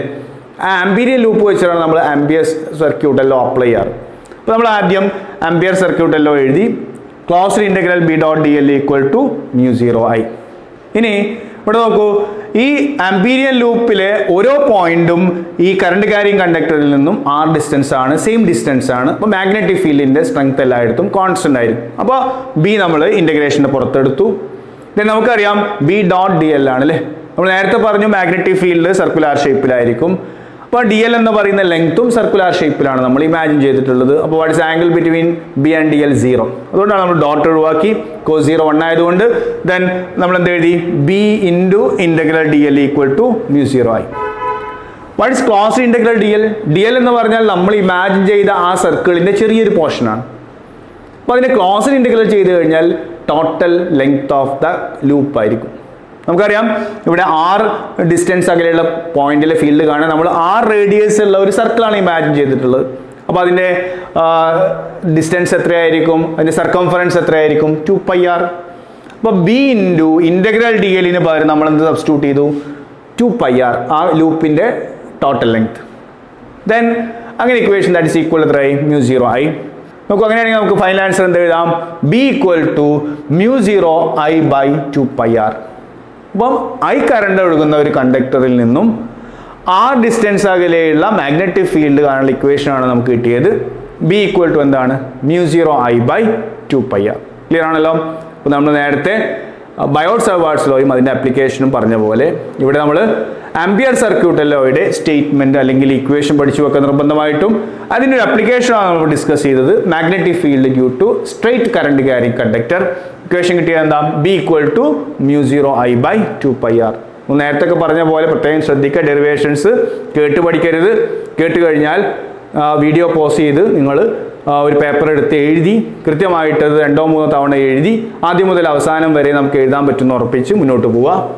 ദെൻ ഇതുമായി റിലേറ്റ് ചെയ്തിട്ട് നമ്മൾ പഠിക്കുന്ന ഒരു കൺസെപ്റ്റാണ്, ഒരു സ്ട്രെയിറ്റ് കണ്ടക്ടറിൻ്റെ മാഗ്നറ്റിക് ഫീൽഡ് ആ കണ്ടക്ടറിൻ്റെ സെൻട്രലിൽ നിന്നും ഡിസ്റ്റൻസ് കൂടുന്നതനുസരിച്ച് എങ്ങനെയാണ് വാരി ചെയ്യുന്നതെന്നുള്ള ഗ്രാഫാണ്. Variation of magnetic field as the distance from the centre of the conductor increases. അപ്പോൾ നമുക്ക് ഗ്രാഫിൻ്റെ ഷേപ്പ് ഇങ്ങനെയായിരിക്കും. അപ്പോൾ ആ കണ്ടക്ടറെ നമ്മൾ ഒരു സിലിണ്ടറിക്കൽ ഫോം ആയിട്ട് എടുത്തു കഴിഞ്ഞാൽ അതിൻ്റെ റേഡിയസ് ആണ് നമ്മളിവിടെ R ആയിട്ട് എടുത്തിട്ടുള്ളത്. അപ്പോൾ ഇവിടെ മുതൽ ഈ സർഫസ് വരെ മാഗ്നറ്റിക് ഫീൽഡ് ഇൻക്രീസ് ചെയ്യും. അപ്പോൾ സെൻട്രലിലെ മാഗ്നറ്റിക് ഫീൽഡ് 0, സർഫസിലേക്ക് പോകുന്തോറും മാഗ്നറ്റിക് ഫീൽഡ് ഉയർന്നു വരും, സർഫസിൽ മാക്സിമം. ദെൻ പുറത്തേക്ക് പോകുന്തോറും ഉള്ള ഇക്വേഷൻ നമുക്ക് കിട്ടിയത്, കാരണം കണ്ടക്ടറിൻ്റെ പുറത്തുള്ള ഒരു പോയിന്റിലെ ഇക്വേഷൻ നമ്മൾ നേരത്തെ ഡിറൈവ് ചെയ്ത്. അപ്പോൾ നോക്കൂ, B inversely proportional to R. അപ്പം ഡിസ്റ്റൻസ് കൂടുന്തോറും മാഗ്നറ്റിക് ഫീൽഡ് കുറഞ്ഞു വരും. അപ്പോൾ നമുക്ക് ഇങ്ങനെ എക്സ്പൊണൻഷ്യലായിട്ട് നമുക്ക് കുറഞ്ഞതായിട്ട് കാണിക്കാം. അപ്പോൾ ബി പ്രൊപ്പോർഷണൽ ടു 1/r എന്നുള്ള കോൺസെപ്റ്റിലെ ഗ്രാഫ് അവിടെ വരയ്ക്കാം. അപ്പോൾ ഇവിടെ ഏതാണ് കണ്ടക്ടറിൻ്റെ സെൻട്രൽ പോയിന്റ് ആണത്. ഇതെന്താ കണ്ടക്ടറിൻ്റെ R ഡിസ്റ്റൻസ് മീൻസ് അതിൻ്റെ സർഫസ് ആണത്. ദെൻ സർഫസിൻ്റെ പുറത്തേക്ക് പോകുന്തോറും ഇങ്ങനെ വാരി ചെയ്യുന്നു. അപ്പോൾ ഈ ഗ്രാഫും ചോദിക്കാൻ ചാൻസ് ഉള്ള ഒരു ക്വസ്റ്റ്യൻ ആണ്. Variation of magnetic field from the centre of a current carrying conductor ചോദിച്ചു കഴിഞ്ഞാൽ എഴുതാം. ദെൻ അതുപോലെ നമുക്ക് ചോദിക്കാവുന്ന മറ്റൊരു ഷോർട്ട് ആൻസർ ആണ് റൈറ്റ് ഹാൻഡ് ഗ്രാസ്പ് റൂൾ. നമ്മൾ നേരത്തെ പറഞ്ഞു, ഒരു സർക്കുലാർ കോയിലൂടെ കറണ്ട് പോകുമ്പോൾ അതിൻ്റെ മാഗ്നറ്റിക് ഫീൽഡ് അതിൻ്റെ ആക്സിസിലൂടെയാണ് പാസ് ചെയ്യുക. ആക്സ് എന്ന് പറയുമ്പോൾ നോക്കൂ, ഇങ്ങനെ ഒരു സർക്കുലാർ കോയിലൂടെ കറണ്ട് പോകുമ്പോൾ ആക്സിസ് എന്ന് പറയുമ്പോൾ ഇതാണില്ല, ഔട്ട്വേർഡ് ആവാം അല്ലെങ്കിൽ ഇൻവേർഡ് ആവാം. അപ്പോൾ ഇത് കൃത്യമായിട്ട് ഔട്ട്വേർഡ് ആണോ ഇൻവേർഡ് ആണോ എന്ന് കണ്ടെത്താൻ വേണ്ടി നമ്മൾ യൂസ് ചെയ്യുന്ന ഒരു കോൺസെപ്റ്റാണ് എന്ത്, റൈറ്റ് ഹാൻഡ് ഗ്രാസ്പ് റൂൾ. ഇപ്പോൾ റൈറ്റ് ഹാൻഡിനെ നമ്മൾ അല്ലേ തമ്പ് സ്ട്രെച്ച് ചെയ്ത് പിടിച്ച് ബാക്കിയുള്ള ഫിംഗേഴ്സൊക്കെ കേൾ ചെയ്ത് പിടിക്കാം. ഇനി കേൾഡ് ഫിംഗേഴ്സ് നമ്മൾ ഈ സർക്കുലാർ കോയിലൂടെ എങ്ങോട്ടാണോ കറണ്ട് പോകുന്നത് ആ ഡയറക്ഷനിൽ വെച്ച് കഴിഞ്ഞാൽ തമ്പ് എങ്ങോട്ടാണോ പോയിന്റ് ചെയ്യുന്നത് അതാണ് എന്തിൻ്റെ ഡയറക്ഷൻ, അവിടെയുള്ള മാഗ്നറ്റിക് ഫീൽഡിൻ്റെ ഡയറക്ഷൻ. അപ്പോൾ ഇതാണ് right hand grasp rule. Clear ആണല്ലോ. ഒരു സർക്കുലാർ കോയിലൂടെ കറണ്ട് പോകുമ്പോൾ ആക്സിലെ മാഗ്നറ്റിക് ഫീൽഡിൻ്റെ ഡയറക്ഷൻ കാണാനുള്ള റൂളാണെന്ത്, റൈറ്റ് ഹാൻഡ് ഗ്രാസ്പ് റൂൾ. നമ്മൾ എന്താ ചെയ്യേണ്ടത്, റൈറ്റ് ഹാൻഡിൻ്റെ കേൾഡ് ഫിംഗേഴ്സ് എന്തിൻ്റെ ഡയറക്ഷനിൽ പിടിക്കുക, കറണ്ടിൻ്റെ ഡയറക്ഷൻ. അപ്പോൾ കറണ്ട് നോക്കുക, ആൻറ്റി ക്ലോക്ക് വൈസ് ആണെങ്കിൽ മാഗ്നറ്റിക് ഫീൽഡ് ഔട്ട്വേർഡ് ആണ്, കറണ്ട് ക്ലോക്ക് വൈസ് ആയിരുന്നെങ്കിലോ മാഗ്നറ്റിക് ഫീൽഡ് ഇൻവേർഡ് ആണ്. ഇങ്ങനെ നമുക്ക് തിരിച്ചറിയാൻ സാധിക്കും. ക്ലിയർ. അപ്പോൾ നമ്മൾ ജസ്റ്റ് ആ റൂള് കൂടി അതിൻ്റെ കൂട്ടത്തിൽ പഠിച്ചു വെക്കാം അല്ലേ. എങ്ങനെയാണ്, arrange the curled fingers of the right hand along the direction of the circulating current, then the stretched thumb indicates the direction of magnetic field along its axis. Clear ആണല്ലോ. Called fingers കറണ്ടിൻ്റെ ഡയറക്ഷനിൽ പിടിച്ചു കഴിഞ്ഞാൽ stretch ചെയ്ത് നിൽക്കുന്ന തമ്പിൻ്റെ ഡയറക്ഷനിലാണ് എന്ത് act ചെയ്യുക, ആക്സിലൂടെയുള്ള field act ചെയ്യുക. അപ്പോൾ ഇതും നമ്മൾ പഠിച്ചതാണ്, അതും കൂടി ഓർത്ത് വെക്കുക. അപ്പോൾ ഞാനൊന്നുകൂടി പറയാം, നമ്മൾ ആദ്യം ആംപിയർ സർക്യൂട്ട് ലോയുടെ സ്റ്റേറ്റ്മെൻറ്റ് ചോദിക്കാം, അത് പഠിച്ചു വെക്കാം. അതുപോലെ നമ്മൾ ഒന്നാമത്തെ ആപ്ലിക്കേഷനായ field due to straight current carrying conductor നമ്മൾ പഠിച്ചു വെക്കാം. അതിന് കൂടെ റൈറ്റ് ഹാൻഡ് ഗ്രാസ്പ് റൂളും അതുപോലെ ഫീൽഡിൻ്റെ വാരിയേഷനെ കാണിക്കുന്ന ഗ്രാഫും നമ്മൾ ഓർത്തു വെക്കാം. ഇനി നമുക്ക് ആംപിയർ സർക്യൂട്ട് ലോയുടെ 2 ആപ്ലിക്കേഷൻസ് കൂടിയാണ് ഇവിടെ പഠിക്കാനുള്ളത്.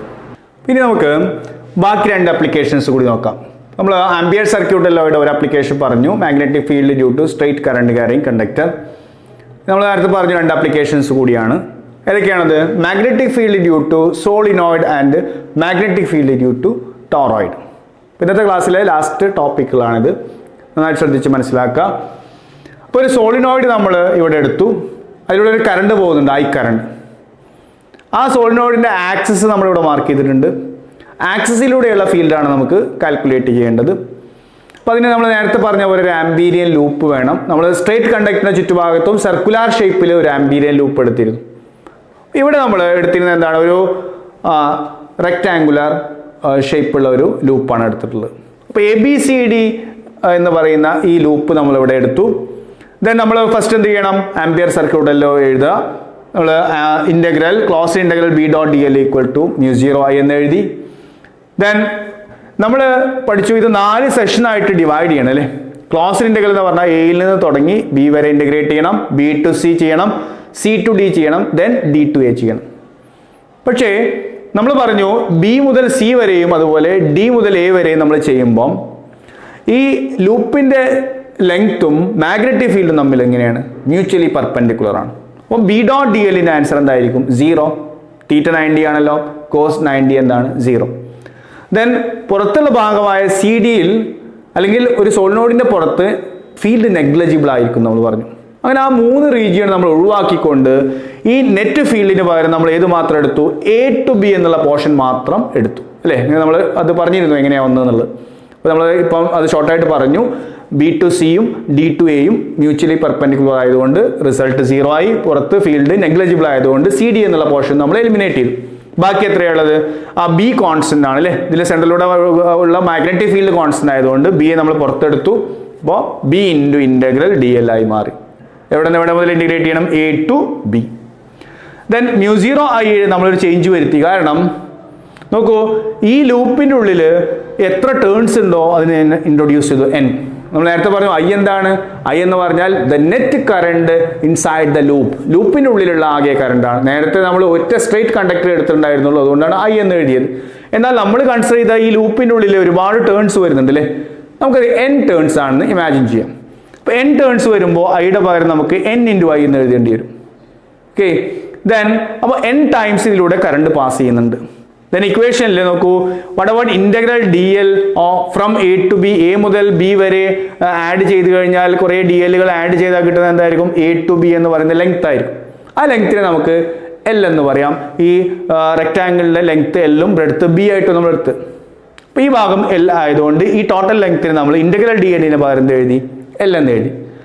ദെൻ അടുത്ത സ്റ്റെപ്പിൽ നമ്മൾ എന്ത് ചെയ്തു? ഈ എല്ലിനെ അങ്ങോട്ട് ഡിവൈഡ് ചെയ്തു.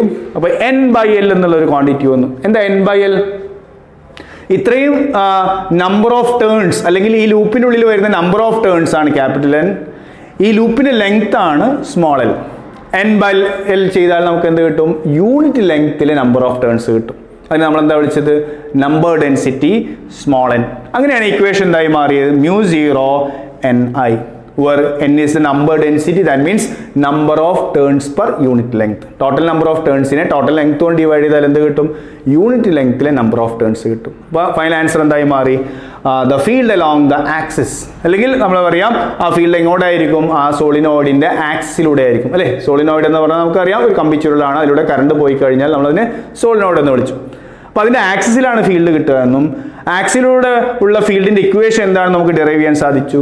mu 0 ni. അപ്പോൾ ഇതിനൊക്കെ ഡിപ്പെൻഡ് ചെയ്യുന്നു, ഒന്ന് അതിലൂടെ ഒഴുകുന്ന കറണ്ട്, മറ്റൊന്ന് കോയിലിന്റെ നമ്പർ ഡെൻസിറ്റി. പ്രത്യേകം ശ്രദ്ധിക്കാം, ഇപ്പോൾ ഒരു സോളിനോയിഡിന്റെ നമ്പർ ഓഫ് ടേൺസ് കൂട്ടിയെന്ന് വിചാരിച്ചിട്ട് അതുണ്ടാക്കുന്ന മാഗ്നറ്റിക് ഫീൽഡിന്റെ സ്ട്രെങ്ത് ഇൻക്രീസ് ചെയ്യില്ല. എന്ത് കൂട്ടണം? Number density. ഓക്കെ, ഇതിനർത്ഥം 10 സെന്റിമീറ്റർ ലെങ്ത് ഉള്ള ഒരു സോളിനോയിഡിൽ 10 ടേൺസ് ഉണ്ട്. അതിന് പകരം നമ്മൾ 20 സെന്റിമീറ്റർ ലെങ്ത് ഉള്ള ഒരു സോളിനോയിഡ് എടുത്തു, അതിൽ 20 നമ്പർ ഓഫ് ടേൺസേ ഉള്ളൂ എങ്കിൽ അതിന്റെ മാഗ്നറ്റിക് ഫീൽഡിന്റെ സ്ട്രെങ്ത് ഇൻക്രീസ് ചെയ്യില്ല. കാരണം രണ്ടിലും എന്ത് തുല്യമാണ്? യൂണിറ്റ് ലെങ്ത്തിലെ നമ്പർ ഓഫ് ടേൺസ് തുല്യമാണ്. അപ്പോൾ ടോട്ടൽ നമ്പർ ഓഫ് ടേൺസിനെ അല്ല ഫീൽഡിന്റെ ഇന്റൻസിറ്റി ഡിപ്പെൻഡ് ചെയ്യുന്നത്, പിന്നെയോ യൂണിറ്റ് നമ്പർ ഓഫ് ടേൺസിൽ എത്ര എണ്ണം ഉണ്ട് എന്നുള്ള. ഒരു മീറ്ററിൽ ഉള്ള നമ്പർ ഓഫ് ടേൺസ് ഇൻക്രീസ് ചെയ്യണം. ക്ലിയർ? മറ്റൊന്ന് കറണ്ടിന്റെ സ്ട്രെങ്ത് ഇൻക്രീസ് ചെയ്യാം. ഈ രണ്ട് കാരണങ്ങൾ കൊണ്ടാണ് സോളിനോയിഡിന്റെ ആക്സിലർ ഫീൽഡിൽ വ്യത്യാസം വരിക എന്ന് ഓർക്കുക. ദെൻ അതുപോലെ നമുക്ക് ചോദിക്കാവുന്ന ഒരു ക്വസ്റ്റ്യൻ ആണെന്ത്? ഇങ്ങനെ ഒരു ഫീൽഡ് ഡെവലപ്പ് ചെയ്യുകയാണെങ്കിൽ അതിന്റെ ഫീൽഡ് ലൈൻസ് എങ്ങനെയായിരിക്കും വരയ്ക്കുക? അപ്പോൾ നേരത്തെ നമ്മൾ സർക്കുലാർ കോയിലിന് വരച്ച പോലെ നമുക്ക് സോളിനോയിഡിന്റെ ഫീൽഡ് ലൈൻസിനെ ഇങ്ങനെ കാണിക്കാം. ആക്സിലൂടെ ഉണ്ടാവും, സൈഡിലേക്ക് പോകുമ്പോൾ അങ്ങനെ കർവ്ഡ് ആയിട്ട് കാണിച്ചു കഴിഞ്ഞാൽ ഫീൽഡ് ലൈൻസ് ആയി അല്ലേ? പുറത്ത് നെഗ്ലജിബിൾ ആയതുകൊണ്ട് നമ്മൾ കാണിക്കുന്നില്ല. ഇപ്പോൾ രണ്ട് ക്വസ്റ്റ്യൻ ആണ് ചാൻസ്. ഒന്നെന്താണ്? സോളിനോയിഡിന്റെ ആക്സിലർ ഫീൽഡ് കാണാൻ ഇക്വേഷൻ ഡെറൈവ് ചെയ്യാം. അതുപോലെ ഒരു 1 മാർക്ക് ക്വസ്റ്റ്യൻ പോസിബിലിറ്റി ഉള്ളത് എന്താണ്? സോളിനോയിഡിന്റെ ഫീൽഡ് ലൈൻസ് വരയ്ക്കാൻ. ദെൻ അവസാനത്തെ ആപ്ലിക്കേഷൻ എന്തായിരുന്നു നമ്മൾ പഠിച്ചത്? Field along the axis of a toroid. എന്തായിരുന്നു ടോറോയിഡ് എന്ന് പറഞ്ഞാൽ? ഒരു സോളിനോയിഡിനെ ബെൻഡ് ചെയ്ത് സർക്കുലാർ ഫോമിലാക്കിയാൽ അതിന് നമ്മൾ വിളിച്ച പേരായിരുന്നു എന്ത്? ടോറോയിഡ്. ഓക്കെ, അപ്പോൾ ഇവിടെയും നമ്മൾ എന്താ അപ്ലൈ ചെയ്തിരുന്നു? ഈ ആംപിയർ സർക്യൂട്ട് എല്ലാം അപ്ലൈ ചെയ്തിരുന്നു. അപ്പോൾ ഈ ടോറോയിഡിൽ എത്ര ടേൺസ് ഉണ്ട്? n നമ്പർ ഓഫ് ടേൺസ് ഉള്ളതായിട്ട് നമ്മൾ സങ്കല്പിക്കുന്നു. ടോറോയിഡിന്റെ റേഡിയസ് എത്രയാണ്? Small r. ടോറോയിഡിൽ പാസ് ചെയ്യുന്ന കറണ്ട് i. അപ്പോൾ ഇത്രയും കാര്യങ്ങൾ വെച്ചുകൊണ്ട് നമുക്ക് അതിന്റെ ഈ ആക്സിസിലെ ഡോട്ട് വെച്ചുള്ള ആക്സ് ആണല്ലേ, ഈ ആക്സിലെ ഫീൽഡ് എത്രയാണ് നമുക്ക് കാൽക്കുലേറ്റ് ചെയ്യാം. അപ്പോൾ ആദ്യം നമ്മൾ നേരത്തെ പോലെ എന്ത് എടുക്കുന്നു? ആംപിയർ സർക്യൂട്ട് എല്ലോ close integral b dot dl equal to mu 0 i. Then നേരത്തെ നമ്മൾ പറഞ്ഞ പോലെ ബി കോൺസ്റ്റന്റ് ആണ്, അതുകൊണ്ട് ബി പുറത്തെടുത്തു. Then close integral D L equal to mu 0 ഐയുടെ പകരം നമ്മൾ എന്ത് എഴുതണം? ni. കാരണം നമ്മൾ കൺസിഡർ ചെയ്തിട്ടുള്ളത് ഈ ലൂപ്പാണ്. ഈ ലൂപ്പിൻ്റെ ഉള്ളിൽ ഒരുപാട് ടേൺസ് ഉണ്ട്. അപ്പോൾ ഐ കറണ്ട് ഓരോ ലൂപ്പിലൂടെയും പാസ് ചെയ്യുന്നുണ്ട്. നെറ്റ് കറണ്ട് എടുക്കുമ്പോൾ എത്ര എടുക്കണം? ആ ടോട്ടൽ കറണ്ടിന് പകരം നമ്മൾ എന്ത് എടുത്തു? ni. ഓരോ ടേണിലൂടെയും ഐ കറണ്ട് പോകുന്നതുകൊണ്ട് ടോട്ടൽ എത്ര കറണ്ട് പോകും? n ടൈംസ് പാസ് ചെയ്യും. അപ്പോൾ ni. Then again integral D എല്ലിന്റെ വാല്യൂ സബ്സ്റ്റിറ്റ്യൂട്ട് ചെയ്യുന്നു. ഇന്റഗ്രൽ ഡി എൽ എന്ന് പറഞ്ഞാൽ നമ്മൾ എവിടുത്തെ ഫീൽഡാണോ കാണുന്നത്? ഈ ടോറോയിഡിന്റെ ആക്സിസിലെ. അതുകൊണ്ട് നമ്മൾ അത് തന്നെയാണ് എന്തായിട്ട് എടുത്തിട്ടുള്ളത്? ആംപീരിയൻ ലൂപ്പായിട്ട് എടുത്തിട്ടുള്ളത്. അപ്പോൾ ആംപീരിയൻ ലൂപ്പിന്റെ ടോട്ടൽ ലെങ്ത് ആണ് എത്ര തന്നെയാണത്? 2πr. r റേഡിയസ് ഉള്ള ലൂപ്പാണ്. അപ്പോൾ 2πr എന്ന് കിട്ടി. ദെൻ 2πr റൈറ്റ് സൈഡിലേക്ക് കൊണ്ടുപോകുമ്പോൾ ഡിനോമിനേറ്ററിലേക്ക് വന്നു. അപ്പോൾ നേരത്തെ ചെയ്ത പോലെ നമുക്ക് എന്ത് കിട്ടി? b equal to mu 0 into n by 2πr into i. ഇതിൻ്റെ n എന്ന് പറഞ്ഞാൽ ഈ ടോറോയിഡിലെ total number of turns. 2πr എന്ന് പറഞ്ഞാലോ ആ ടോറോയിഡിന്റെ ടോട്ടൽ ലെങ്ത്. അപ്പോൾ ടോട്ടൽ നമ്പർ ഓഫ് ടേൺസിനെ ടോട്ടൽ ലെങ്ത് കൊണ്ട് ഡിവൈഡ് ചെയ്താൽ നമ്മൾ നേരത്തെ പറഞ്ഞ അതേ ക്വാണ്ടിറ്റി കിട്ടും. Small n. എന്താ സ്മോൾ n? Number density. അപ്പോൾ നോക്കൂ, സോളിനോയിഡിന്റെ മാഗ്നറ്റിക് ഫീൽഡിന്റെ അതേ ഇക്വേഷൻ ആണ് എന്തിനും നമുക്ക് ലഭിച്ചത്? ടോറോയിഡിനും. മാത്രമല്ല രണ്ടും അതിന്റെ ആക്സിലൂടെ ആയിരിക്കും. സോളിനോയിഡിന്റെ ആക്സ് സ്ട്രെയിറ്റ് ലൈൻ ആണ്, എന്നാൽ ടോറോയിഡിന്റെ ആക്സ് സർക്കുലർ ആണെന്ന് മാത്രമേ വ്യത്യാസമുള്ളൂ. ഓക്കെ, രണ്ടിൻ്റെ ഇക്വേഷൻ സെയിം ആണ്, പക്ഷേ ഡെറൈവ് ചെയ്യുമ്പോൾ പ്രത്യേകം ശ്രദ്ധിച്ച് മനസ്സിലാക്കി ചെയ്യാം. അപ്പോൾ ഇത്രയാണ് നമ്മൾ ഇന്നത്തെ ക്ലാസ്സിൽ എടുക്കാൻ ഉദ്ദേശിച്ചത്. അപ്പോൾ ആദ്യം നമ്മൾ മാഗ്നറ്റിക് ഫോഴ്സിനെ കുറിച്ച് പറഞ്ഞു. Magnetic force on a moving charge due to magnetic field F is equal to Q into V cross B. Then total force on a moving charge due to combined electric and magnetic field പറഞ്ഞു അല്ലേ, നമ്മൾ magnetic Lorentz force അല്ലെങ്കിൽ Lorentz force എന്ന് വിളിച്ചു. Then അങ്ങനെ നമ്മൾ magnetic ഫീൽഡിനെ കുറിച്ച് പറഞ്ഞു. ദെൻ അതുപോലെ ഒരു കണ്ടക്ടറിൻ്റെ മുകളിൽ എക്സ്പീരിയൻസ് ചെയ്യുന്ന മാഗ്നറ്റിക് ഫോഴ്സ്, അതിൻ്റെ ഡയറക്ഷൻ കാണാനുള്ള ലെഫ്റ്റ് ഹാൻഡ് റൂൾ അല്ലേ, ഫ്ലെമിങ്സ് ലെഫ്റ്റ് ഹാൻഡ് റൂൾ നമ്മൾ ഡിസ്കസ് ചെയ്തു. പിന്നെ പ്രധാനമായിട്ടും നമ്മൾ പഠിച്ചത് എന്തായിരുന്നു, രണ്ട് ലോയും അതിൻ്റെ ആപ്ലിക്കേഷൻസും ആയിരുന്നു. ഏതൊക്കെയാണ് രണ്ട് ലോസ്? ഒന്ന് ബയോട്ട്-സാവേർട്ട്സ് ലോ, അതിൻ്റെ ആപ്ലിക്കേഷനായിട്ട് നമ്മൾ പഠിച്ചത് magnetic field along the axis of a current carrying circular coil, അതുമായി റിലേറ്റ് ചെയ്ത് വരുന്ന ഷോർട്ട് ആൻസേഴ്സ് ഒക്കെ നമ്മൾ ഡിസ്കസ് ചെയ്തു. അതുപോലെ രണ്ടാമത് പഠിച്ചത് ആംപിയർ സർക്യൂട്ട് ലോ, അതിൻ്റെ സ്റ്റേറ്റ്മെൻറ്റ് പഠിക്കാം.